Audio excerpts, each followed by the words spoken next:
educator, you have your remote and you have your receiver.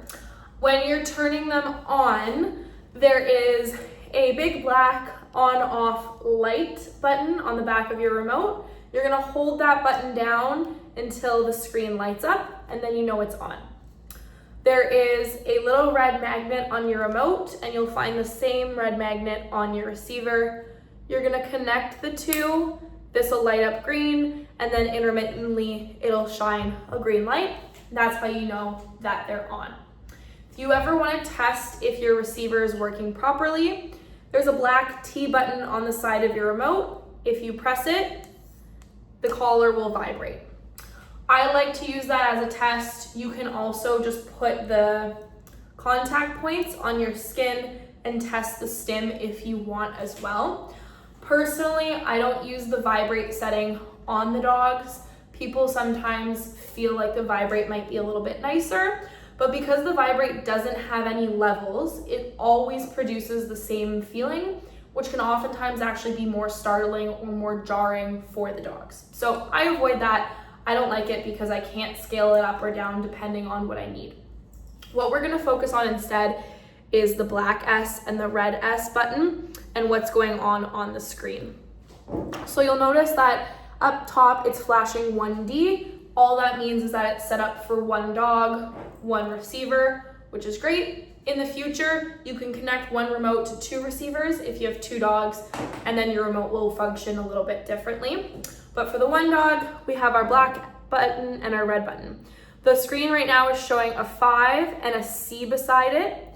The C can be controlled by this button here, but we're never really going to need to touch that. So C just means continuous.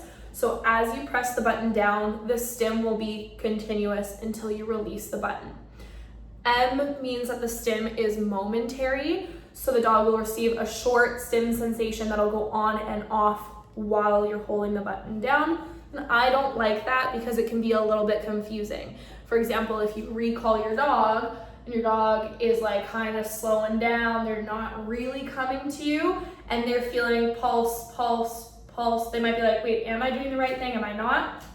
Versus the continuous stim, it's like, no, you're not doing the right thing. You're not doing the right thing. They come to you, sensation goes off. It's just more clear of like the on versus off when it's continuous. And then your number is the level that the e-collar is set to. So it goes 0 all the way up to 100, and you have control of that with this little dial. When your e-collar is showing a number, so let's say it's showing number 5, and I press my black S button, this will light up red, and that lets me know that the stim is sending a connection to the collar. After about 10 to 12 seconds, it will automatically shut off, at which point you would just have to let go and re-press the button if needed. But ideally, you're not having to use the collar for that long before you get a response from your dog. So let shut off, press again, shuts or turns back on. If you need a quick boost, so maybe there's a distraction all of a sudden, you don't have time to turn the dial, your hands are busy, the red S button will go up by 5.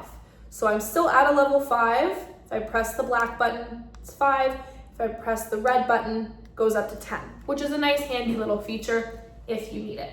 I'd also really recommend getting used to turning your dial up and down, and eventually you can get to a point where, you know, maybe your e-collar is in your pocket and you can turn it up and down depending.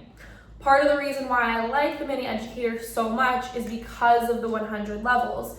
With my dog, for example, if I ask him to sit and he breaks position or he doesn't sit, I can stim him at a really low level to remind him that that's not what he's supposed to be doing. Whereas if my dog is out chasing a ball and a car happens to come out, the level that I might need to recall him at might be a little bit higher. And so having the 100 levels there is really convenient for that. So that's pretty much everything that you need to know in terms of the way that the remote and collar will interact with one another. There's some other handy features. So on your on-off button, you also have the light function. So to turn the collar on and off, you're gonna hold that button down for a little bit longer. If you want the light function, just a quick tap will give you the intermittent flashing light. A second quick tap will make it stay on steady. Third tap and it's off. And I really like that for when the dogs are out at night. It just gives you a little bit more visibility to see them, and also for other people to see you coming. Then underneath you have your charge port, which just has this nice little plastic cover, and your receiver has the same thing in between the contact points there. When you're done charging your e-collar, which I recommend doing every night just to get in the habit of, it's really important to seal those back up because they are waterproof, but again, you want to protect them as much as you can. So that's pretty much everything that you need to know about your e-collar remote and your receiver.